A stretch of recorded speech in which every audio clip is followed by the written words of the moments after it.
Kama ni mtu ambaye unaifuatilia tamthilia ya Mpali, of course lazima utakuwa unakubaliana na mimi, ni moja kati ya tamthilia ambayo ina mvuto sana. Zile ambavyo wanaigiza katika ile tamthilia kibeba uhalisia, kuanzia kwa mhusika mkuu mwenyewe Mzee Nguzo pamoja na wake zake wale. Namzungumzia Shupile, Junza, wakina Tamara, Ujamwacha Monde, na wengine wengi ambao wapo katika tamthilia ya Mpali. Sasa jina la Junza utakuwa unalifahamu sana, akiwa kama ni mama yake Hambe katika hiyo tamthilia, lakini wenyewe pia wanapenda kumuita Maiguru, akimaanisha kwamba ni mke mkubwa.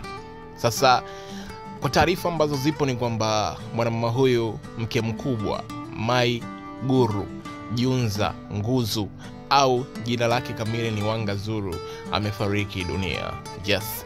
Bwana Wanga Zuru amefariki dunia huko nchini Zambia kwao, ambako alikuwa anapambana, anapigania uhai wake dhidi ya kansa ambayo aligundulika kuwa inamsumbua kwa takriban miaka 5 nyuma.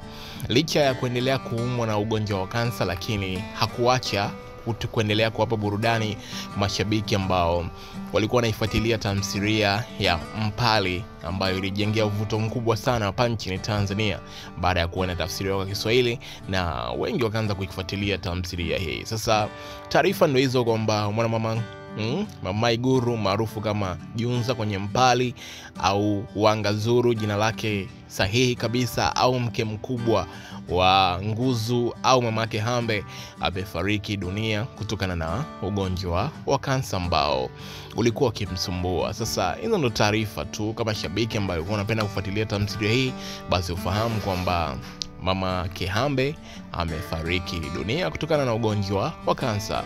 Bwana ametoa na Bwana ametoa, jina lake lihimidiwe.